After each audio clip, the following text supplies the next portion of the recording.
संजय भाटिया भी भाग गए अपनी कॉन्स्टिट्यूंसी छोड़ के। अगर देखा जाए तो सीएम साहब को जो भूतपूर्व बना दिया और उनको सांसद का टिकट दिला दिया, तो सभी लोग भाग रहे हैं अपनी जिम्मेदारी से। कांग्रेस ने ज्यादा साल राज किया इस देश के ऊपर और भाजपा ने तो कम किया है, तो भाजपा कांग्रेस पे भारी पड़ गई क्या? हम थोड़ा सा ढील रह गए और ये जोड़ तोड़ में माहिर है, आपको पता ही है। ये जनता के मुंह से निवाला निकाल के विधायक खरीदने में पैसा खर्च कर देते हैं, और वही इन्होंने किया दुष्यंत के साथ। मैम आप रोटी की बात कर रहे हैं, पहले भी तो जो गरीब लोग थे जब कांग्रेस का राज था, कांग्रेस सत्ता में थी, उस समय भी जो है इसी तरह के हालात थे। डिपो की बात करें तो आज भी इसी तरह के, ये तो कहीं ना कहीं जो है व्यवस्था में थोड़ा गड़बड़ है। सरकार की इसमें कोई गलती थोड़ी, सरकार तो दे रही है राशन और गरीबों तक पहुंच भी रहा है। अगर लोग राशन आप बांट रहे हो, आपके राशन पे जिंदा है, सरकारी राशन खा के अपनी रोजी रोटी पेट भर रहे हैं, अपने बच्चों का पेट भर रहे हैं, तो फिर तो गरीबी बढ़ी है ना, फिर तरक्की कहाँ हुई है? और जो मैम आपके जो नेता है वही कहा करते थे कि सीएम को इस्तीफा दे देना चाहिए, अब तो सीएम साहब ने इस्तीफा दे दिया, तो आपको तो खुश होना चाहिए। हम तो सिर्फ बोला करते थे कि चौकीदार ही चोर है, आपने तो साबित कर दिया कि वाकई चौकीदार चोर है। नमस्कार, मैं शबनम और आप देख रहे हैं चुनावी मुद्दा। 2024 का चुनाव न रहकर मैदाने जंग बन गया है। हरियाणा की राजनीति में भी बहुत ज्यादा उलटफेर चल रहा है। कांग्रेस के जो नेता है वो भाजपा में शामिल हो रहे हैं, तो भाजपा के जो नेता है वो कांग्रेस में शामिल हो रहे हैं। और आपको बता दें, हरियाणा के मुख्यमंत्री इस्तीफा दे देते हैं और नया मुख्यमंत्री नायब सैनिक को बना दिया गया है।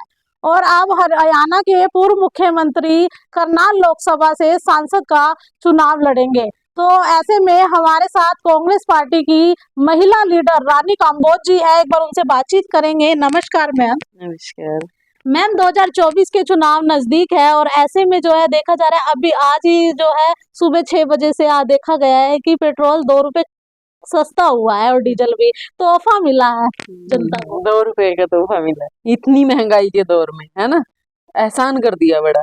तो ऐसे ऐसे तो अब ये करेंगे ही, क्योंकि आचार संहिता के बाद तो कर नहीं सकते, आजकल में इनको ये सब करना था। तो इन इन बातों में से तो कोई बात ऐसी जमती ही नहीं जो युवाओं को अच्छी लगे, महिलाओं को अच्छी लगे, या फिर बेरोजगारों को या व्यापारियों को। तो इससे तो कोई युवाओं की बात करें तो युवा तो काफी खुश नजर आ रही है कि चलो चुनाव नजदीक है तो 2 रुपए सस्ता तो हुआ पेट्रोल। 2 रुपए से आप ये देखो ना कि क्या रेट पे छोड़ के गई थी कांग्रेस, अंतर देखो ना, 100 रुपए का पे इन्होंने पहुंचा दिया।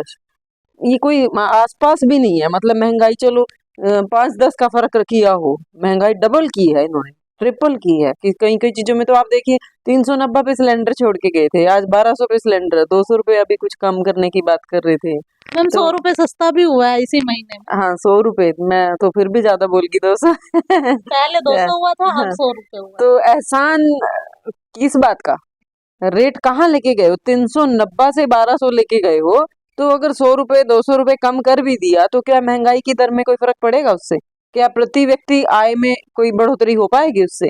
क्या जीडीपी उससे उठेगी या फिर व्यापार उठेगा? कुछ भी तो फर्क नहीं पड़ना अब इन बातों से। समय रहते कुछ करते तो बहुत कुछ बन जाता। पेट्रोल के रेट से तो महंगाई में भी काफी फेरबदल आते। अगर पेट्रोल का रेट समय रहते अच्छे से डाउन कर दिया जाए तो महंगाई की, क्योंकि सारा ट्रांसपोर्टेशन से ही फर्क पड़ता है, वो भी कंट्रोल हो सकती थी। तो मैम ये तो आज की बात हुई, चलो आज की बात छोड़ते हैं। मतलब जब से बीजेपी सरकार है काफी ज्यादा योजनाएं चलाई है, बेटी बचाओ बेटी पढ़ाओ अभियान भी चलाया है। हाँ, तो बोलते ही हैं इनको योजनाओं की सरकार, ये सिर्फ योजनाएं चलाते हैं, इनका इम्प्लीमेंटेशन नहीं है। ये मतलब समझते ही नहीं है चीजों को कि कैसे लागू करना है, बस आनन फानन में कि हर बारी हर हर टाइम चुनावी मोड में रहते हैं। जनता को जनता नहीं समझते, एवरी टाइम वोटर समझते हैं। आखिरी हर घड़ी आपको वोटर ही दिखेगा उसमें, तो इमोशंस कभी नहीं जुड़ेगा। जनता को फैमिली नहीं समझा कभी भी, तो अपना परिवार था नहीं, परिवार की फीलिंग का ही नहीं पता चला, तो वो जुड़ाव नहीं आ पाया। मैम गरीबों के लिए बहुत सारे काम किए हैं, आयुष्मान कार्ड बनवाए हैं। और अगर बेरोजगारी की आप बात कर रहे हो ना, गरीबों को आपको बता दें राशन भी दिया है। पहले इतना राशन भी नहीं मिलता था, आज तो सरसों का तेल भी मिलने लगा है। देखो शबनम जी, अच्छा लगा, आप सवाल बड़े अच्छे करते हो। और आज के टाइम में मीडिया से बड़ा कोई हमारे पास है नहीं कोई ऐसा अस्त्र जिसके थ्रू हम अपने लोगों को समझा सकें। तो ये मेरे को समझ नहीं आता कि जब आप कहते हो कि महंगाई कंट्रोल हो गई है, तरक्की हो गई है। फिर गरीबों को राशन भी आप सबसे ज्यादा आंकड़ा बताते हो कि हमने बहुत ज्यादा आंकड़ा सबसे ऊंचा है गरीबों को राशन बांटने का। फिर अगर वो आंकड़ा बढ़ रहा है तो फिर तो गरीबी बढ़ रही है ना, इसका मतलब। अगर लोग राशन आप बांट रहे हो, आपके राशन पे जिंदा है, सरकारी राशन खा के अपनी रोजी रोटी पेट भर रहे हैं, अपने बच्चों का पेट भर रहे हैं, तो फिर तो गरीबी बढ़ी है ना, फिर तरक्की कहाँ हुई है। और जो देश मांग के खाता है सरकार से, उस देश का क्या मान सम्मान। अगर हर नागरिक कमा के नहीं खा रहा है तब भी तो आप उसको दे रहे होंगे ना, तो कमाने खाने लायक बना देते ना। क्या जरूरत थी हमें आपसे मांगने की, इससे पहले इतना राशन क्यों नहीं बढ़ता था, क्योंकि सबके पास पैसा था, बाजार में पैसा था, आर्थिक मंदी नहीं थी। तो वो चीज ये समझे कि दूसरा पहलू दिखाएं। हर चीज पे देने वाले क्यों बन गए हो आप। जनता अपना हक ले रही है। जनता का हक आप कौन हो देने वाले। आपको सिर्फ बिठाया गया था कुछ समय के लिए, और आपने तो साबित कर दिया। हम तो सिर्फ बोला करते थे कि चौकीदार ही चोर है, आपने तो साबित कर दिया कि वाकई चौकीदार चोर है। तभी तो गुर्बत इतनी आ गई कि आपके राशन पे हमारे लोग डिपेंडेंट हो गए। तो क्या लगता है 2024 में किसकी सरकार हो सकती है हरियाणा के अंदर? देखो, जो सरकार तो इन्होंने ही डिक्लेयर कर दी, हमारी बीजेपी ने ही डिक्लेयर कर दी। हम लोग तो कह ही रहे थे, तो वो तो लगता है कि अपनी बात बड़ी कर रहे हैं। अब सीएम से इस्तीफा लेने का मतलब क्या है, आप खुद भी समझ रहे हो। नायब सिंह सैनी तो पहले भी दिखते थे, पहले भी पार्टी में थे। दूसरे सेशन की शुरुआत में ही बना देते, चलो एक सेशन में आपने पंजाबी को बना दिया, अगले सेशन में आप बीसी को बना देते। अगर बीसी टारगेट होता या फिर चेहरा बदलने का भी अगर विचार था तो पूरे सेशन में बदलते। अब आचार संहिता कल लग रही है और आप 2 दिन पहले सीएम बदल रहे हो, तो इसका मतलब तो दहशत ही है ना, हमारा डर ही है ना। आप ही ने साबित कर दिया कि कांग्रेस आ रही है। इससे पहले कि जनता आपको हराए, आप जनता आपसे आपको इस्तीफा देने पे मजबूर करे, आपके हाईकमान ने आपकी इज्जत बचा ली इस्तीफा मांग के। मैम, आपके जो नेता है वही कहा करते थे कि सीएम को इस्तीफा दे देना चाहिए, अब तो सीएम साहब ने इस्तीफा दे दिया, तो आपको तो खुश होना चाहिए। देखो, इनके खट्टर साहब भी बड़ा जोर शोर से बोलते थे कि भाई कांग्रेस के पास चेहरा नहीं है, किस चेहरे पर लड़ेंगे, ये तो कई कई चेहरे हैं इनके पास। तो अब अपना बताए ना, आप किस चेहरे पे लड़ेंगे इस बार का चुनाव।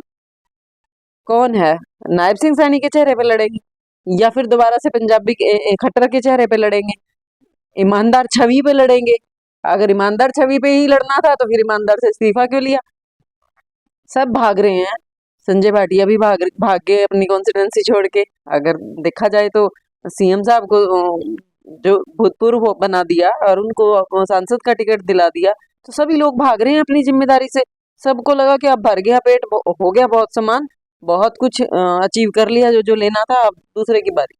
अब हम मैम, भाग रहे कांग्रेस ने ज्यादा साल राज किया है इस देश के ऊपर, और भाजपा ने तो कम किया है, तो भाजपा कांग्रेस पे भारी पड़ गई क्या? हैं। भाजपा तो कभी भारी थी ही नहीं, होती तो इतने सालों तक वेट ना करनी पड़ती इनको, है ना।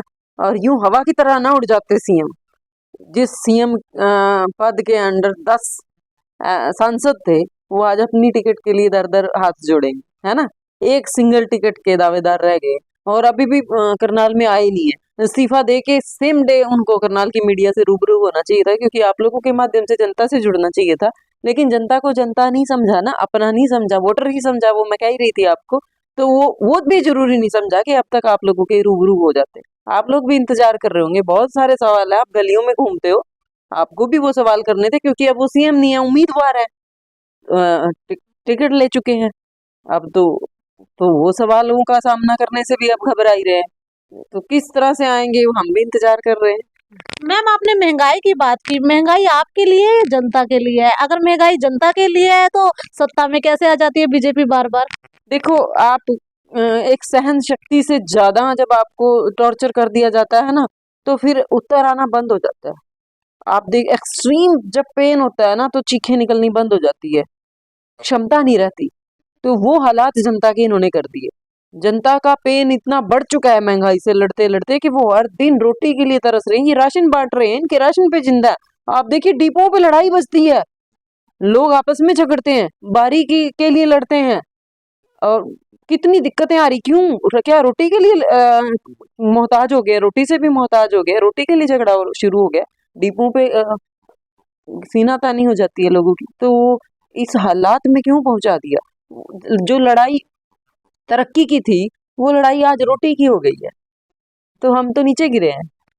मैम आप रोटी की बात कर रहे हैं, पहले भी तो जो गरीब लोग थे कांग्रेस के, जब कांग्रेस का राज था, कांग्रेस सत्ता में थी, उस समय भी जो है इसी तरह के हालात थे। डिपो की बात करें तो आज भी इसी तरह के, ये तो कहीं ना कहीं जो है व्यवस्था में थोड़ा गड़बड़ है। सरकार की इसमें कोई गलती थोड़ी, सरकार तो दे रही है राशन और गरीबों तक पहुंच भी रहा है वो। तो सरकार को व्यवस्था ही संभालने के लिए तो लाया जाता है, और क्या सरकार को अनाज उत्पादन करने के लिए थोड़ी लाया जाता है। वो तो किसान कर ही रहा है, वो तो किसान मंडी में बेच ही रहा है, बेच रहा है तो आपके खादानों तक पहुंच रहा है, तो आपके गोदामों तक पहुंच रहा है, सॉरी। तो वो तो प्रक्रिया से वैसे ही चल रहा है जैसे पहले चल रहा था। व्यवस्था के लिए ही सरकार को लाए थे, और व्यवस्था की कमी आप भी बोलते हैं, लोग भी बोलते हैं। लोगों को समझ नहीं आ रहा बेचारों को कि ये हो क्या रहा है। व्यवस्था नहीं बना पाई सरकार, लाचार रह गई। मैम आपकी पार्टी इतनी अच्छी और सच्ची है तो आपके नेता जो है भाजपा में शामिल क्यों हो रहे हैं? भाजपा के भी नेता हमारी पार्टी में शामिल हो रहे हैं, और मौजूदा सांसद आए हैं हमारे पास। तो आप देखिए, अंबाला से तो हेल्प अतिरिक्त हो गया था सांसद का, और विजेंद्र सिंह हिसार से हमारे पास आ गए। नायब सिंह सैनी इन्होंने वो बना दिया, सॉरी एमएलए की, अब वो लड़ेगा, चुनाव लड़ेगा, इन्होंने सीएम बना दिया, तो वो भी सांसद गया। तो ये तो इलेक्शन लड़ने से पहले ही 7 हो गए 10 में से, है ना। तो इनकी ये तो सत्तासीन है। हम तो 10 साल शबनम जी सरकार से दूर रहे हैं, ऐसे में संभालना भी बड़ा मुश्किल हो जाता है, क्योंकि हर किसी को अपने लोगों को जवाब देना पड़ता है। हर एक लीडर से बहुत सारे लोग जुड़े होते हैं, तो वो लोग भी प्रेशर कर देते हैं कि सत्ता से हमें कुछ, तब तक हमें सत्ता से हमारे काम तो करवाओ, हमें तो कुछ दिलवाओ। तो कई बार लीडर मजबूर भी हो जाता है अपने लोगों के लिए, तो वो मैं समझ सकती हूँ उनकी पीड़ा। लेकिन सत्ता में बैठे हुए लोगों की क्या पीड़ा है भाई? उनको क्या कष्ट है? क्या नहीं मिल रहा उनको? कौन सा बजट नहीं मिल रहा? वो क्यों कांग्रेस की तरफ आ रहे? मतलब कांग्रेस में बात है कुछ। मैम जिलेराम शर्मा की बात करें, पहले तो वो कांग्रेस पार्टी में थे, तो वो जो है यहाँ जो संजय भाटिया है सांसद है, उनका एक बयान भी आता है कि उनकी जो है वो मदद कर रहे थे। ये क्या बात हुई? दामन किसी का और सहारा किसी और को देने चले गए। हाँ, ये भी है। और एक चीज मैं ये भी कहूंगी कि जिलेराम शर्मा जी तो बड़े भाग्यशाली साबित हुए हैं कांग्रेस के लिए। थोड़े दिन पहले चले जाते, एक दिन पहले तो वो ज्वाइन हुए, और अगले दिन पहले अगले ही दिन इस्तीफा आ गया सीएम साहब का। तो वो तो अब भाजपा को देखना है कि उन्होंने किसको किया, क्या उनके लिए अच्छा रहा, क्या बुरा रहा। मैम आपके ही नेता कह रहे थे कि जो नए मुख्यमंत्री बने हैं नायब सैनी, उनको बलि का बकरा बना दिया है। देखो, जो पहले सांसद रहे, उससे पहले एमएलए भी रहे, है ना, और किसान नेता भी रहे, उसके बावजूद भी जिनको आज बोलना भी नहीं आ रहा, वो कह रहे हैं कि खट्टर साहब ने, आपने सुना कहाँ से कह रहे हैं? विधानसभा से कह रहे हैं हमारे हरियाणा की, कि खट्टर साहब ने जो लोगों की समस्याएं बढ़ाई उनको हम और बढ़ाने का कार्य करेंगे।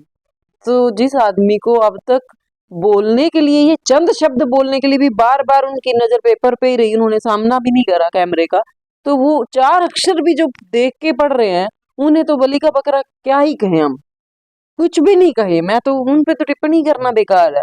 शर्म आती है मुझे कि आपने पढ़ा लिखा नहीं कुछ, ये चंद शब्द भी आपको देख के पढ़ने थे, आपके दिल से कुछ भी नहीं निकलता। हमारे लिए सीएम बने हो आप, कोई उद्गार नहीं है पब्लिक के प्रति। तो एक कागजी, मैं तो सीएम कहूंगी, बलि का बकरा भी मैं क्या ही कह दूं, कागजी सीएम है, कागज पढ़ पढ़ के वो। और जो कह रहे हैं कि मैं तो सीएम साहब के, पुराने सीएम साहब के नक्शे कदम पे चलूंगा, तो फिर क्यों बनाया, क्यों चेहरा बदला? उन्हीं के नक्शे कदम पे चलना था तो वो चल ही रहे थे ना। मैम आप जनता के बीच में जा रहे हो, तो जनता का क्या कुछ है? क्या लगता है 2024 में जो है सत्ता में कौन आ सकता है? जनता किसको वोट दे सकती है? 2024 में 100% कांग्रेस का है, और मुझे दुख होता है कि 2019 भी हमारा ही था। हम थोड़ा सा ढील रह गए, और ये जोड़ तोड़ में माहिर है, आपको पता ही है। ये जनता के मुंह से निवाला निकाल के विधायक खरीदने में पैसा खर्च कर देते हैं, और वही इन्होंने किया, दुष्यंत के साथ गठबंधन बनाया, और वो ठगबंधन ही रहा। आज भी वो ठगबंधन ही है। जब पटल पे, जब फ्लोर पे विश्वास मत साबित करना था, तो वो नदारद रहे, वो आए ही नहीं विधानसभा में। तो यानी कि आज भी अंदर कुछ है, तार जुड़े हुए। तो अगर ये तार जुड़े हुए हैं, पब्लिक भी समझ रही है, तो आप बहुत बड़ी खता खाने वाले। तो कांग्रेस की महिला नेता रानी काम्बोज हमारे साथ मौजूद थे और जो दावा कर रही है कि 100% 2024 में कांग्रेस की सरकार आएगी। आप भी कमेंट करके जरूर बताइए कि 2024 में किसकी सरकार होगी। और जो 2024 में जो चुनाव होने हैं इसमें जनता का बहुत बड़ा योगदान रहने वाला है, जनता का ही वोट है। तो जनता से भी हम अपील करते हैं सही उम्मीदवार चुने, सोच समझकर वोट दे और वीडियो को शेयर जरूर करते रहे।